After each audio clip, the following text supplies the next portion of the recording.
Second. Hi, everybody. Nice to meet you.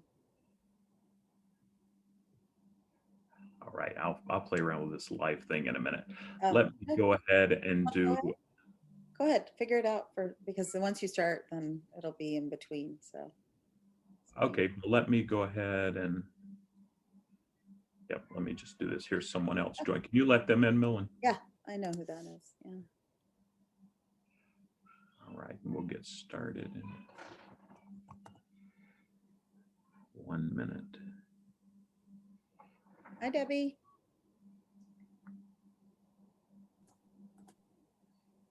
Hi, Hey.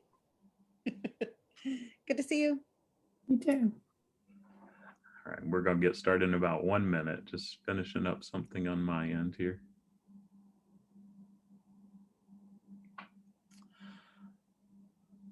All right.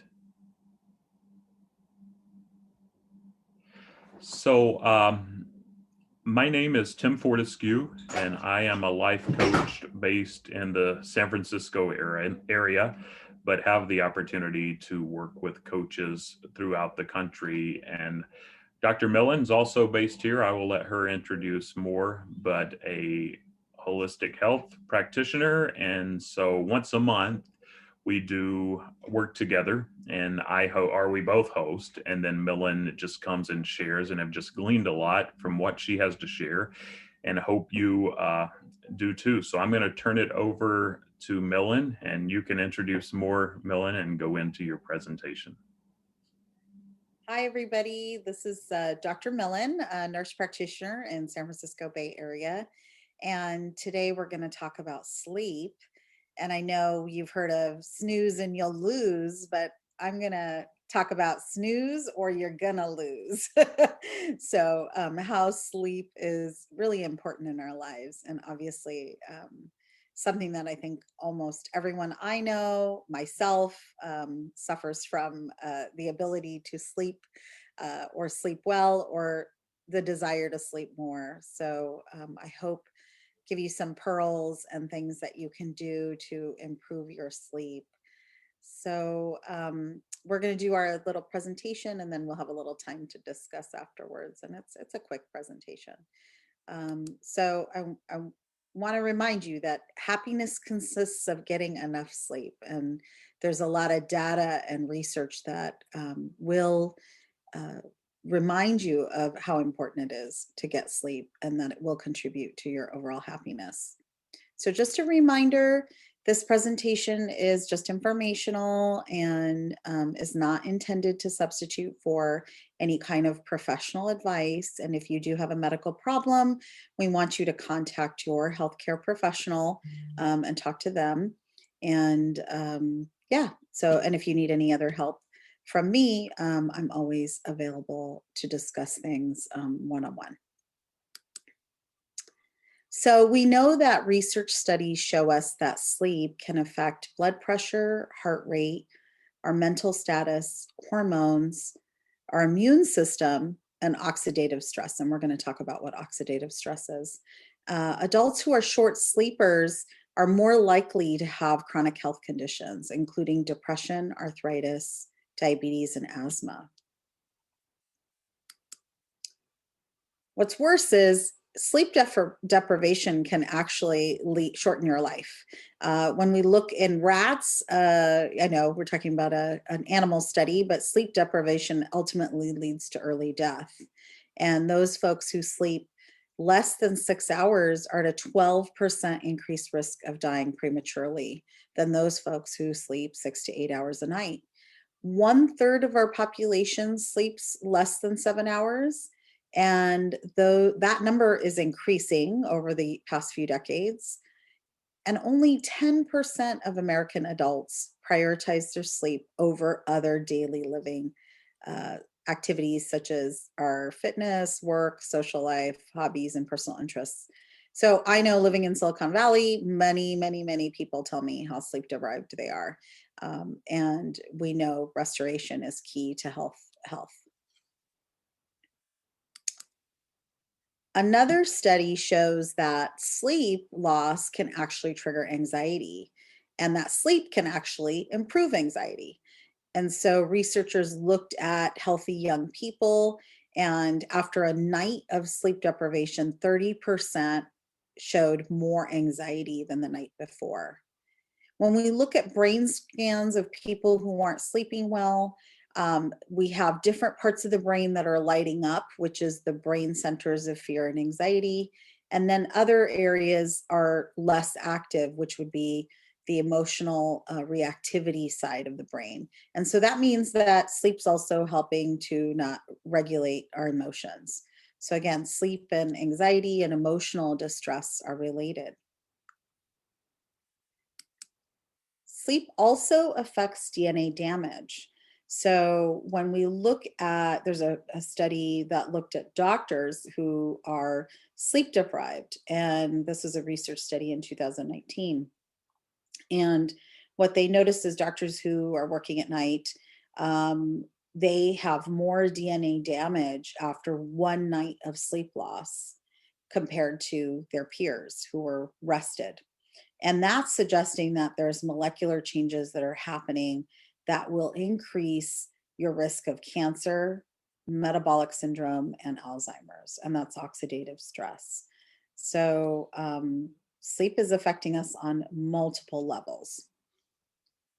So what do we do about not sleeping? And here's a little kitty cat. Sometimes our pets interfere with our sleep, but this cute little cat is sleeping. So I thought I'm going to put this picture up. So what do we do? You know, I've convinced you of how important it is to sleep. What are some areas where you can improve your sleep? So what does work when we look at studies are mind-body therapies.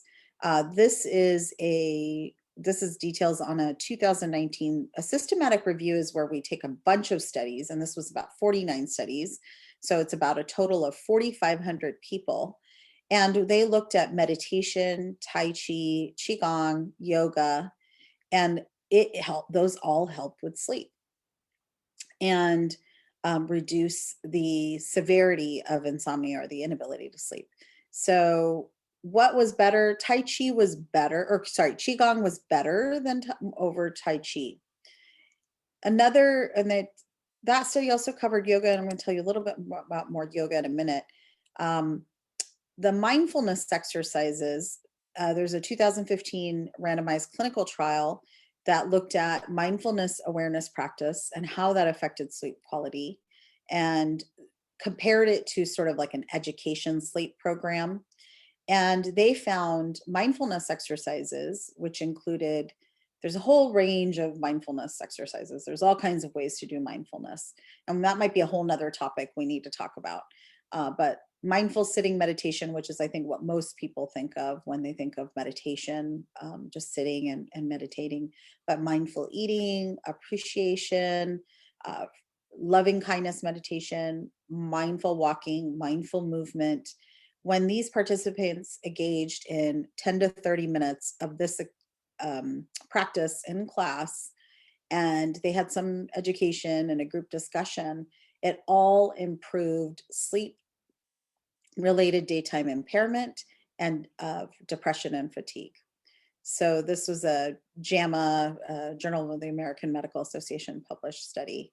And so this stuff works. And then I was going to talk about yoga. There have been studies on yoga and how it improves sleep disturbances in women who are having PMS or perimenopause. We know that sleep disturbances are really common related to fluctuating hormone levels. Another area of sleep study that was done on cancer patients who did yoga. And we know sleep is an issue for cancer survivors. 51 to 90% of cancer survivors experience some form of sleep disturbance. So a study in 2019 did a yoga therapy program in cancer survivors and found that improved overall sleep quality and reduced their issues during the day. So again, yoga is a great way to improve sleep. I think people often ask me about what they should eat or what they should do. I get a lot of questions about supplements. So here are some supplements: omega-3, antioxidants, including vitamin C, zinc, the B vitamins, which are really important in a lot of chemical reactions in our body. Magnesium and melatonin are my favorites to have patients take. Magnesium powder is better than the pill, and there's certain forms of magnesium that are better for sleep.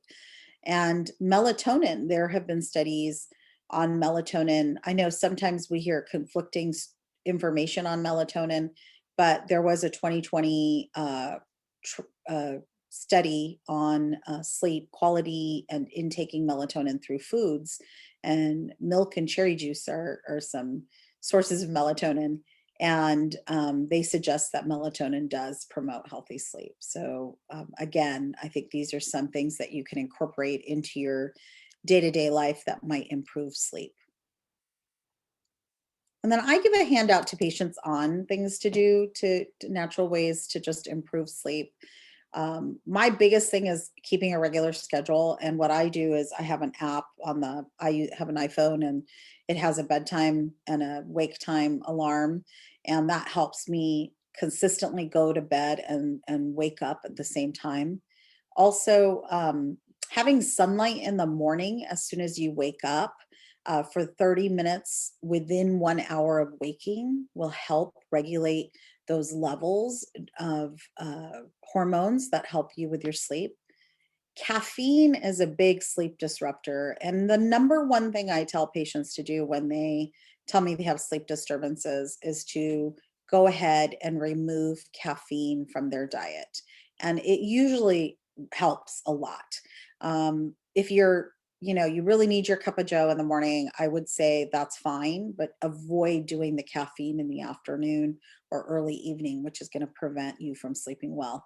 I know a lot of folks have at that 3 o'clock hour a need for a cup of coffee, and that's when sort of our energy levels kind of go down at 3.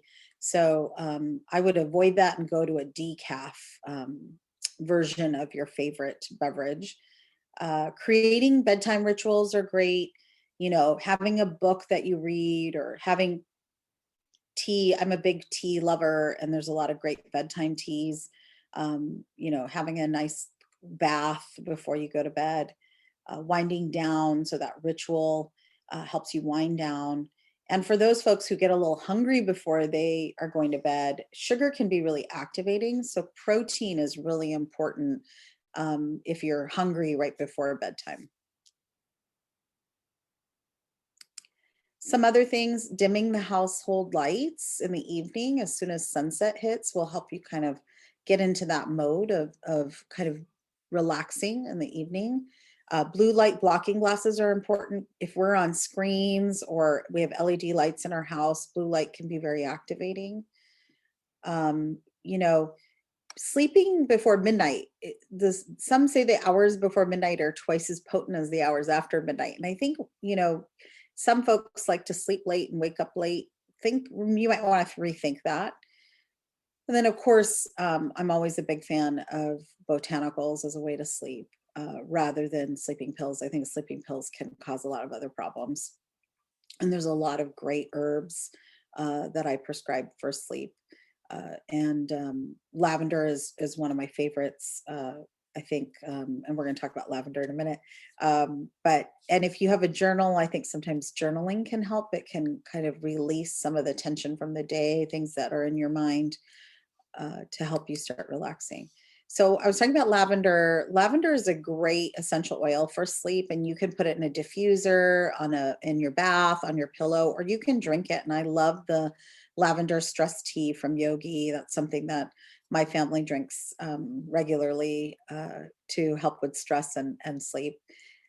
Eye mask, blackout curtains, earplugs, cotton sheets, weighted blanket, and keeping the room cool are a way to create sort of a sleep sanctuary and a really nice, mellow, relaxing way to enter, that sleep. So those are some things that, I recommend for sleep to my patients. And if you've tried a lot of these things and you're still having sleep issues, then there may be something more deeper. And that's where the functional medicine model or the integrative medicine model can really help you understand why you're not sleeping well. Chronic disease, autoimmune disease, a lot of diseases contribute to disturbances in sleep. And so addressing those will help your sleep patterns and vice versa. It's sort of a vicious cycle. When you don't sleep, there's more chronic disease. And when there's more issues or medical issues, then sleep is difficult. So reach out to me if you have any other questions. If you want to talk one-on-one, but right now we're going to take some questions or discussion, or if anybody has, anything they want to talk about. Tim and I are here for you. Thank you. Yeah, so please feel free to unmute yourself if you have questions and to ask.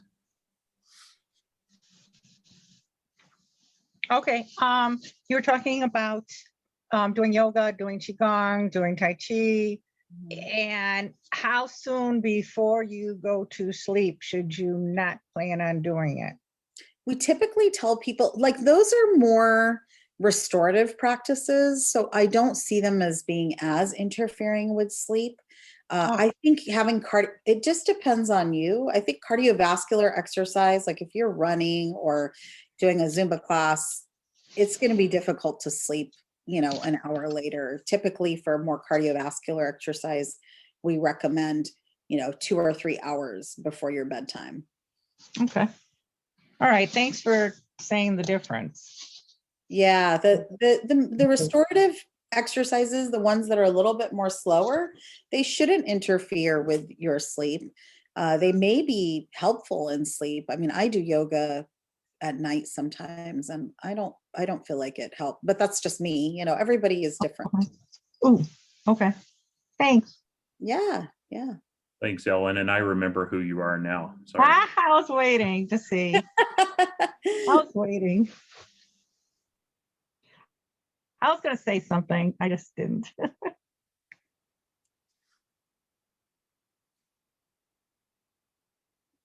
I know Tim got his regulars, huh? You've got your regulars. Right. Yes. Right. Yeah. It's been nice to interact with different people on here. Other questions? I have a question about the magnesium. I love lavender. I even use it on my dog for separation anxiety. So I've used it a long time. And I think I have a body cream lotion thing that has magnesium. I've been using it at night, and I don't know how well it would be absorbed, honestly. I don't know through your skin. I mean, it smells good. And I think it has lavender in it too, but I do seem to sleep a little bit better, but I love using the oils or stuff like that to help a little bit. Although I think I have the magnesium powder. Yeah, I think magnesium ingested is going to give you a much better effect. I would have to see if magnesium is well absorbed through the skin. It's a little difficult to absorb things through the skin, right? It just depends on how, I want to say, lipophilic it is. Like, will it go through the skin and get absorbed? So I'm guessing it probably isn't going to be well absorbed through the skin, but I could look it up, Yeah, because they also have a spray. Someone recommended to me a long time ago. It seems to help with some other things, but it's just interesting. But yeah. I mean, I think, and again, we assume, I was just watching a lecture on, just even pharmaceuticals, and really pharmaceuticals only work on 30% of people. Like it's for that bell curve, the middle of the bell curve. So sometimes I think it made me think this week that when we give you a recommendation, say if I say, oh, lavender is great, well, it's probably only going to be great for 30 to 50% of the population, and the rest of the 50% of the population has to find something else. So what works for one person doesn't work for another person. And I think that's what I love about what I'm doing, is that when you look at it, a personalized medicine route, then you're looking at what works for that individual. So, when I say something, try magnesium powder, like I often tell people, go get Calm from Whole Foods, which is, or it's available online on Amazon. It's a CALM. It's a magnesium powder, and you can buy it on your own. You don't need a prescription or anything. And 9 times out of 10, that's worked for everybody I've told over the counter. But then there's this but it doesn't always work as well, or it only, there might be a better form of it. And those are prescription forms, which I give out of magnesium powder, but it's over the counter. So it's an easy thing to tell people to go ahead and get. But it might not work for everybody. And that was where they need more personalized attention. Yeah, and that's a good point, because like you said, focusing on the individual and everyone is different, because I know I do things and they don't always work for my husband, right? So. Yeah, exactly. Like I do things and they don't work for my husband. And then he's like, oh, you told me to do this. And then I get in trouble because I'm the medical professional and I'm the one who told him to do it. So. Any other questions? Sleep is a big deal. I find I have trouble, even though I know what I'm supposed to be doing. I mean, we're all so busy, and some part of me feels we just need to be less busy too. I think that's a big key to sleep, is we have really packed in our lives. And if we didn't have our lives so packed with things to do, we might actually sleep better. So that's, yeah. That's the less scientific advice.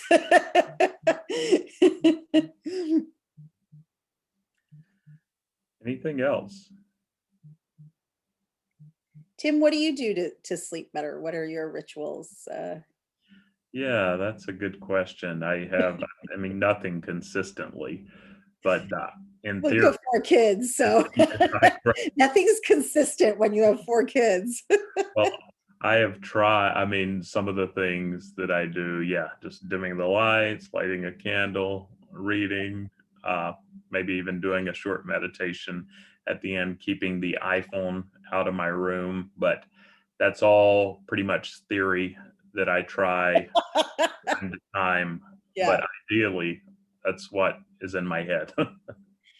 I love journaling. I got this really beautiful journal that I haven't been as consistent the last 2 months, but I was really good last year and the beginning of the year. And I think that's really helped me wind down, like just writing down, what did I do? Any thoughts I have on the day, anything that bothered me, sort of a reflection time. I think that helps me wind down. Right. And that's something that this week I did it twice this week. I'm going to promise myself to do it more. Right. But that's something that's really helped me. And I think it's something undervalued. I think journaling is really undervalued. I used to journal a lot when I was a kid and a teenager and a young adult. And then once I had kids, it just all went out the door. I don't know, I feel like everything went out the door. Yeah. Anything else? Ellen may be having some technical difficulties. It looked like she was out and in a couple times. Debbie, do you do anything? I know I can count on Debbie to talk because I know her. Debbie, do you know, what do you do at night? Anything to share? Any new things that you've tried? I have been so bad at just the nightly routine in general, because usually I just get so tired by the end of the day. I just want to go to bed. But I do, I haven't been diffusing lavender in my bedroom, but I do sometimes put it on my pillow, like the pillow. Mm-hmm. And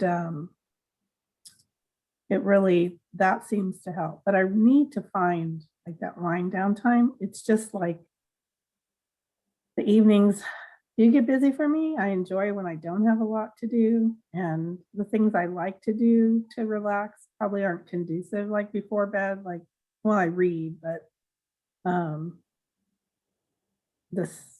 don't know, I'm always doing something. So you're right, too busy is a thing. So I'm trying to be more mindful, and I need to come up with some kind of plan, a certain time to like just focus on that kind of, but I just want to like get things done or do things I want to do because I've been busy all day. I'm like, but I want to do this real quick. So That's my downfall. So I have more things that I feel like I'm not doing than things I'm actually doing. I do like my coffee, but I have been drinking like half decaf for years, and then if I want something later, I'll drink decaf tea or coffee, whatever. But I should try the lavender tea as well. Just trying to get into something like to relax and being off screens. Like by the end of the day, I don't want to be on my computer anymore, but then I'll tend to be on my phone. Yeah. So I think you're just mentioning something that I think is really important, is that we get off the computer, but then we're on the phone in the evening. And I've noticed my husband and I will be sitting there checking emails, or I think their wind down thing is the Facebook, like looking at the Facebook posts, because in some sense that's my connection. If you've had a busy day and you haven't been able to call a friend, you're just like checking, oh, what did my friends do today, or anything exciting. And in a way it's a wind down, but in a way it's also activating, right? Because you're focusing on others and you're not focusing on yourself. So yeah, I think that's a big, the phone thing has become just yes, because I'm doing something like on the phone that, like you said, the Facebook, or actually enjoying, or maybe, well, it's probably stimulating. Like I like to play brain games and word things, just different parts of my brain. That is fun to me, but then should I be doing it at night? Probably not. Probably not. It's probably, especially on the phone, the blue light's probably stimulating. And right. Doing more of a Sudoku. Like I love Sudoku, but having a booklet, like I think that's probably more relaxing than doing yeah. And I know it's not ideal, but the iPhone and probably Android too, there's a blue light filter now that you can turn on. Oh, really? Okay. Supposedly it takes away the blue light. I mean, the bad stuff. Oh, yeah. I've heard a lot recently about blue light glasses and things. I definitely agree with the blue light glasses. I've had blue light glasses for the last couple of years, and it's made a huge difference. So I do encourage people to get blue light filters in their glasses for the daytime, and definitely to wear it at night. If even you can get a blue light filter. I got one for the kids because they're on the screen all day now and their eyes are hurting. So I got, they both don't need to wear glasses. So I got them plain ones to wear while they're on the computer. So I definitely encourage everybody, even if you don't wear, like if you have glasses, like I do, get the blue light, pay extra for that. It's not usually that much more expensive, but definitely the blue light filter glasses that are without correction if you don't wear glasses. So for kids and adults, definitely. Yeah, that's a good idea. Thank you. What feedback would you give for like napping and how that messes up with our sleep? It does mess up our sleep, but you know what? There's nothing like a good nap on a Sunday afternoon in the sun. I just think that probably the reason we're napping is we're not getting enough sleep at night. And Right. So if you aren't getting enough sleep, I know there are times where I sleep really less during the week, and I track my sleep on a tracker. So I have a Aura ring, which and I think it has been great for me because I really needed to track my sleep. And for example, I think it was Sunday night, we had an issue, and we ended up being up late and talking as a family. And so I didn't get to bed till midnight and I couldn't sleep. So I literally slept 4 hours that night, and it was horrible because I felt horrible the next day. But then I noticed every night after that, I was like, okay, I'm going to bed on time. So at least I get 8 hours the other nights to make up for the 4 hours. And that's what's happening, is we don't get enough sleep during the week, and then we need this nap. We need to nap. Well, it's been helpful for me. I have been pretty consistently at getting up at 5 a.m. and I have a routine that I do. But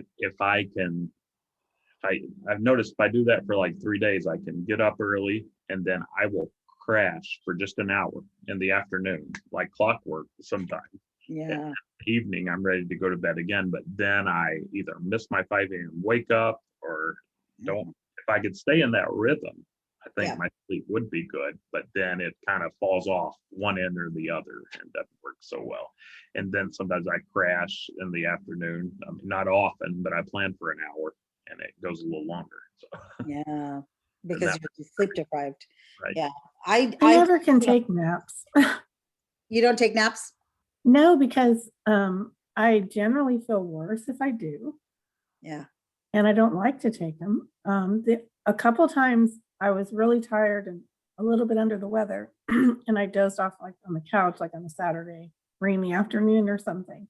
But it's really rare. But I hate taking naps because I always feel yucky and groggy after, and I don't fall asleep fast enough. However, I have been known to just lay down and close my eyes for 15 minutes and I feel better. I'm not sleeping, but I'm just resting. And that's, I guess, my version of a nap. And that actually, I think, might be helpful.